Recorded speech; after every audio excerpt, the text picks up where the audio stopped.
Ron Van Dam, living proof that there is life after 40 for retired male strippers. Shake that thing, big dog, you still got it. You're listening to The Ron Van Dam Show on New England Broadcasting. Ron Van Dam is an experienced talk show host. Do not attempt to try this at home. Good morning, good afternoon, good evening, good night. It's the Ron Van Dam Show. Okay, sure, why not? Hold on tight, things can get a bit weird, if you like that sort of thing.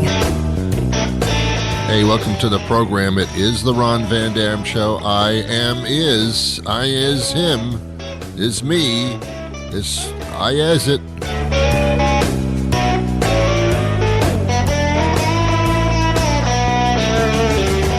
And by the way, I'm not a retired male stripper. I'm still doing it.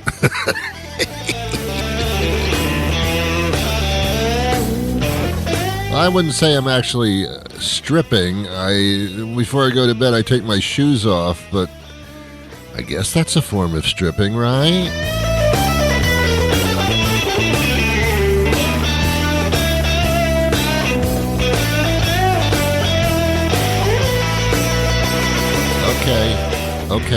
Okay. I went to a Greek wedding once, actually quite a few times, and they throw money at the bride when she's on the dance floor. What does that remind you of?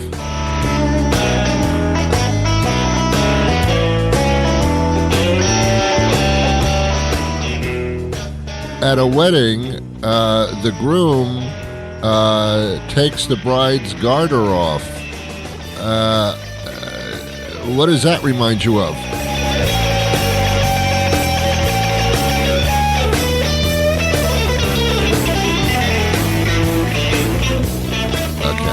Okay. Enough reminding. Thank you very much. Thank you. Oh, your applause is deafening. Please sit down. Your standing ovation is embarrassing. My face is turning red. Basically from high blood pressure, but that's not the point.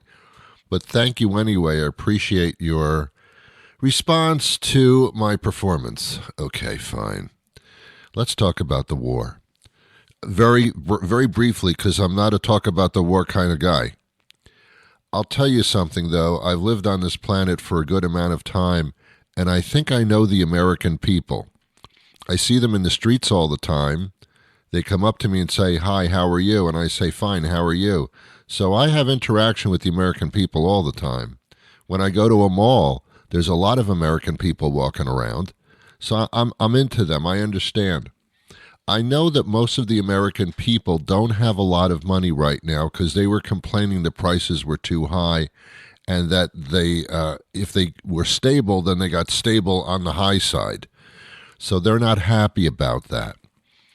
Then we have this war with Iran, and as a result, the gasoline prices at the pumps, just like yesterday kind of, all of a sudden, I'll tell you, I pay for a gallon of gas in the area in which I live, which is in the greater Boston area. Greater is, of course, an opinion, but the greater Boston area, it's like the greater Antilles and the lesser Antilles. It's similar to that. The price of a gallon of gas was, just a few days ago, $2.56. Those are at the bargain gas stations, but even I'd say 260 was a 260, maybe 270 was a really average gasoline price at the pumps. Yesterday, I'm driving around. I needed some gas. The price at the pump, $3.15. What? And that was the bargain price. It went up to like $3.25, $3.30. That's a jump of at least half a dollar, or what we call in the business 50 cents. I know isn't there a performer, a rapper called 50 Cent? Shouldn't he be raising his name? Shouldn't he be kind of like now 75 Cent? I think that'd be very funny if he changed his name, by the way. I think it would be funny and very, very prolific. Anyway, gasoline prices are like, I know Americans. And no matter how successful, unsuccessful this little war may be, two things are at play with the American people. On the average, this is not politics, it's just on the average. Most people don't earn high salaries. Most people don't say, oh, okay, the price went up, that's fine, whatever. Most people don't say that. Most people feel that very sharply as they try to get through life and buy things that they need, like gasoline and food and that kind of thing, and are limited in their entertainment capabilities and their vacationing. So two things are going on here. They are not happy about the higher gasoline price. They don't care what the reason is. They don't care. War, no war, scabies, no scabies. They don't care. If the price of stuff goes up, like gasoline, which they need to get to work and get home and to get their kids around, they need gasoline in their cars. Hybrid, schmybrid, I don't care about that. They don't care. The American public only cares about what they're paying out of their pocketbook or wallet. That's all they care about. So they will not be pleased if the gasoline prices go on for more than like 6 days. And they're not even pleased about that. So that's number one. Number two, Americans don't like long wars. They don't like long wars. They never did. They never will. They like the kind of wars, if they like them at all, you go in, you do the shit, and you leave, and you're done. That they like. Is it as effective? I don't know. That's not the point. The American people don't think that deeply into things. They really don't. Some do when they're involved in politics and all that kind of stuff, but they only care about what affects them immediately today, money-wise, cost-wise. That's all they care about. They don't care about the reason, if it's worth it, you got to sacrifice. They don't give two of those little shit things. And now we're in a situation where, the president actually said yesterday that this war will go on as long as it needs to. I ain't stopping it until we really have to. This could be a long one. No, don't say that out loud. Americans do not want long wars, ever. And they don't want higher prices, ever. And here's a third possibility. As Iran, whatever you want to call them, gets weaker, and apparently they are, as they're starting to cut off their funds from the banks in the area. They're freezing their assets, so they're getting hurt pretty good. But there are cells all over the world.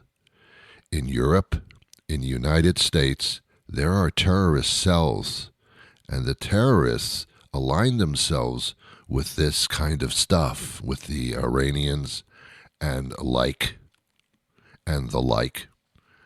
And terrorism across the world, even in the United States, could be and probably will be on the rise.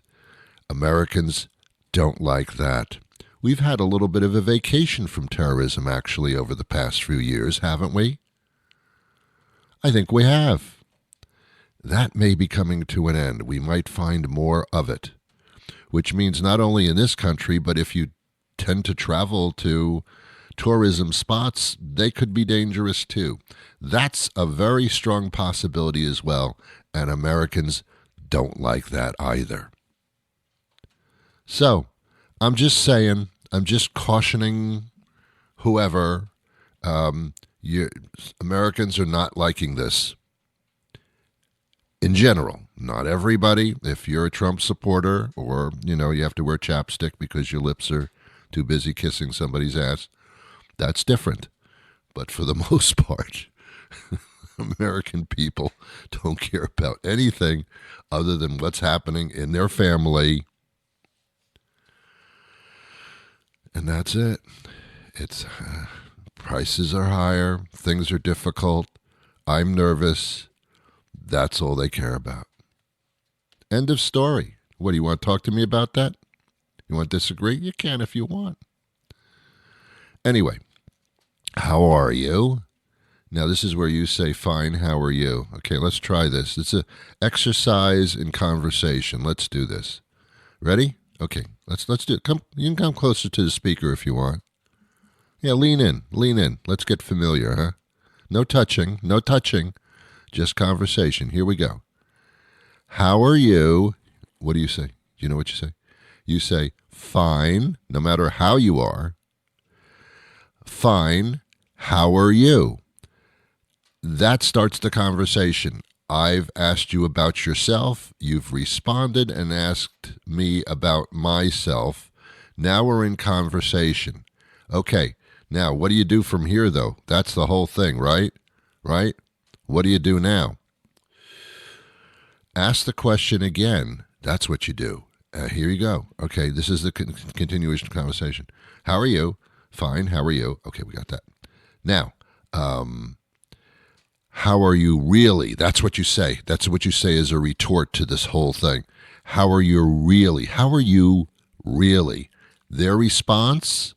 Not so good. Good enough. How about you? And your response should be in like to what they said, which would be, yeah, I hear you, me too. And now you've got yourself getting deeper into the conversation. Now you're shedding away the layers of just general protection. Now you're getting into your real feelings and thoughts. Now we're getting into a deep relationship back and forth. And that's what relationships are. It's so easy. You're welcome. By the way, you're welcome. Because I have to teach a lot of you what a real conversation is. Conversations are not monologues. You don't stand there and talk about yourself for an hour, Donald. That's not a conversation. A conversation is a back and forth. Well, this is how I feel. How do you feel? You involve the other person in your conversation. Should it be like 50-50? It rarely is. It can be 60-40, might even be 70-30. But 100-0, that's not a conversation. That is a monologue where the other person just stands there and listens to you, and there's no way you think that they're interested in what you're saying. There's no possible way that they're interested in what you're saying. There is no possible way, which means if you monologue and the other person just stands there and listens to you and goes, uh-huh, uh-huh, uh-huh, uh-huh, uh-huh, uh-huh. Sometimes they'll throw in a couple of words that make it sound like they're listening to you, but they're not. The words would be, uh-huh, oh, really? Uh-huh, I hear you, I hear you. Yeah, I hear you because you won't shut up. That's why I hear you. Okay? You know, this show isn't just entertaining to the extreme. This show is also educational. The following programming is EI, educational and informative. That's right. You better believe it, baby. Okay. I have a guest coming up momentarily. I do. He's written a book. It's a pretty cool book, too. It's a pretty cool book. It involves espionage and intrigue. Not that we're not getting enough of that in real life, but at the same time. Isn't it funny? In real life, you've got danger and annihilation and wars. So what do we do for entertainment when we read a book or watch a movie? We look at movies with wars and danger and people dying. That's how do you escape from the real world of danger and people dying and wars? Well, we show you movies about people dying and danger and wars. That's how we escape from what I just said. We give you more of what you said, only it's not real, but that's how we escape from the real stuff. What are you, crazy? What are you, freaking crazy? How does that make any sense? But that's what we do. That's what we... Oh, I hate violence. I can't stand violence. Don't you dare touch me. Don't you dare. No, you never accept violence. Let's go to the movies and watch a slasher movie. Yeah, where a wild person in the streets takes out machetes and chops people's heads off, and then the heads go rolling, and there's blood coming out of their neck and all that stuff. Let's watch that. That sounds exciting. How do you feel about violence in real life? Oh, it's disgusting. I can't even look at it. Oh my God. Oh, don't even talk about it. What the hell's wrong with us? Or basically, what the hell's wrong with you? Okay. My guess will be Ron. Slow it down, man. Come on, man. Sit back for a second. We're going to take a commercial break. When we come back, my guest will be joining us. But first, there's this. Hello, this is Father Mike Slannery from the Our Lady of the Sacred Spatula Church here in town, and I'm excited to tell you about a thrilling new addition to our monthly Friday night bingo game lineup. In addition to classic favourites like Coverall and Four Corners, we'll now be adding Full Contact Bingo. That's right, Full Contact. That's where the friendly community game you love meets the hard-hitting action of football and hockey that you crave. Is Mrs. Smith about to call bingo before you? Hit her with a cross-check or crash her into the boards. I should mention that all Full Contact games will take place in the street hockey rink behind the parish function hall where the Our Lady of the Sacred Spatula Fighting Sons of Leviticus hold their matches. Protective gear is recommended and weapons are not allowed. And if you feel bad about taking out a friend or neighbour so you can win a few bucks at the bingo, I will be on hand to take your confession. That all starts next Friday night at the parish hall at the Our Lady of the Sacred Spatula Church, 27 Eucharist Way, right downtown. We'll see you there. Eric Coulson joins us now. He's an author and quite an established guy as well. He's written a book that I find fascinating, a little bit different. Thanks for being with us, Eric. Thanks for having me on the show, Ron. It's a pleasure. You've written what could end up being a classic. Apparently you were in the service, the military, and this kind of sparked the idea for this book?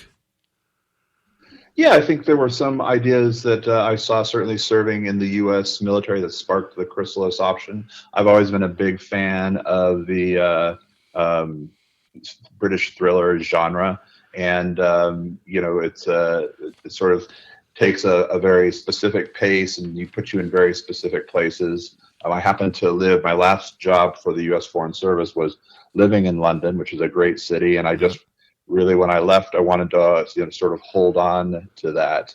But yeah, my years in the service, my time in Iraq, serving in Egypt and other kind of difficult places definitely informed my writing for this book. Yeah.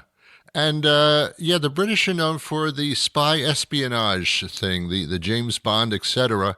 This is kind of similar, but more in a military sense. Right. Yeah. So I was, looking to definitely use more of a military slant than you get in your everyday British spy one. But that was also why I was trying to differentiate myself.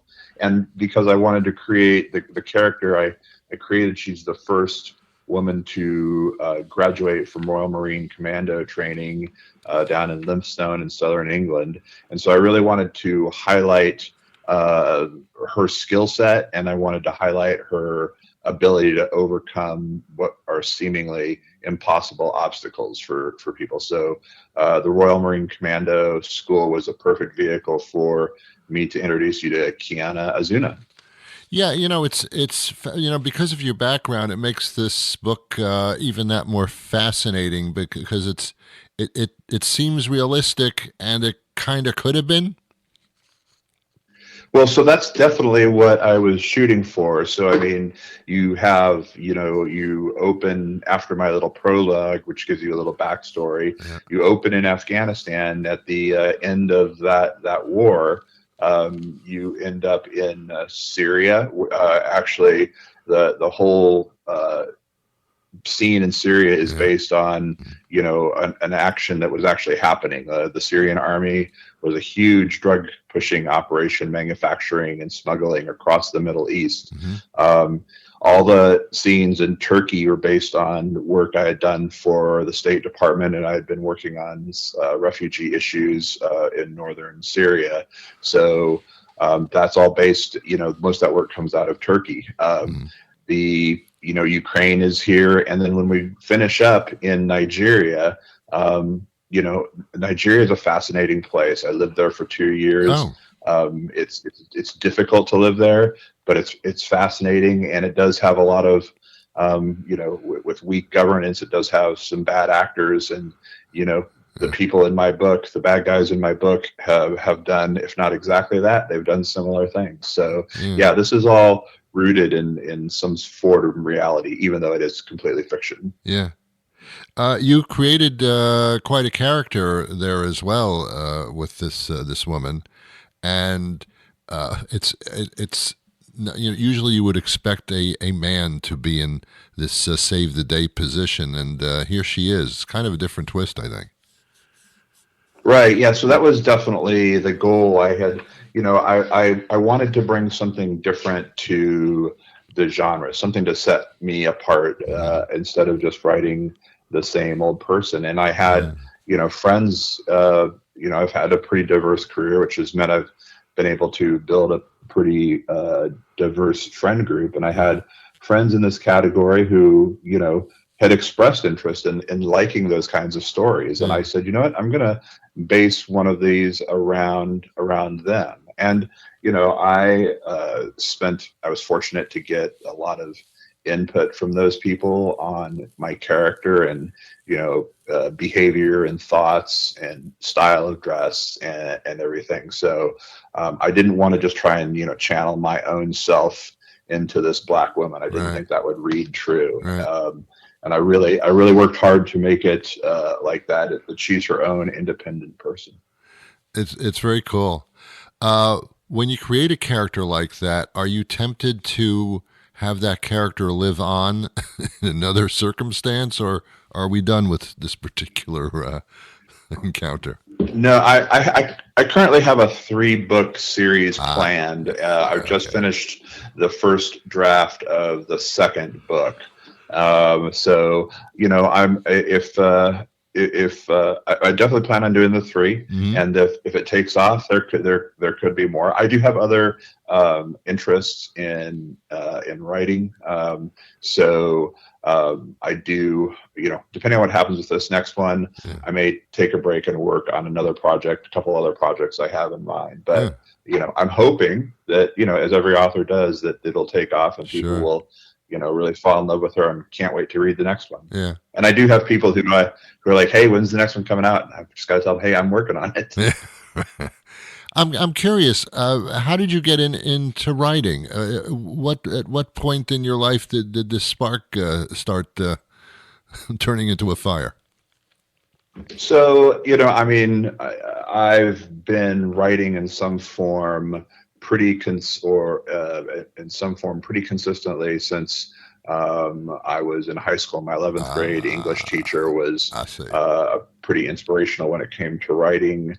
When I was in Iraq, I had a blog. It was pretty successful back in the mid-aughts. And in fact, some of those stories got picked up and were in Gary Trudeau's book, The Sandbox, Gary Trudeau of Doonesbury fame. Sure. So, I've been, this was my first big attempt at fiction, though. I had written as a lawyer. I'd obviously written plenty of things for both publication and, courts or advisory opinions and stuff. So I've always enjoyed writing and that process and putting, even if you're writing, like a legal brief, you're still putting a story together, right? Yeah. It's just rooted in a different place. Yeah. It's interesting how characters, soldiers in particular, have the attitude, many of them, that nothing stands in my way and I'm going to get there no matter what, get out of my way. It's so different than the normal person walking the streets. It's a different world of attitude, isn't it? Right. So, I think, when you're soldiering, even if things aren't going exactly right, according to plan, and we used to say that no plan survived first contact, but, you really didn't have, alternatives to not seeing something through. The alternative was just like sort of rolling over and playing dead. Long time ago, I hadn't been in the Army very long. I was a young infantryman, and we were in Panama. And my platoon got lost on a training exercise, and the sun was going down in triple canopy jungle. And it got dark, and we couldn't see anything. And we just had to keep moving, watching the little reflective things on the hat of the soldier in front of you. There was no option to quit there, right? Yeah, I guess so. Well, it certainly translates into a book. There's a lot of action in the book. Have you thought, has anybody suggested to turn this into a visual deal? So I do have numbers of people who have been interested, they in the sense that they would go see it. That was sort of written that way. And I do have a movie treatment. I do actually have a list of actors to play different people. So I would definitely like to see this turned into a movie. It was definitely written that way with that in mind. And, and the other thing is when you're making movies, if you make the Chrysalis Option into a movie, they always want to make it as cost effective possible. So you could shoot this all in the UK and Morocco, right? Those are two big movie countries, and you wouldn't have to go to actual every place in the book.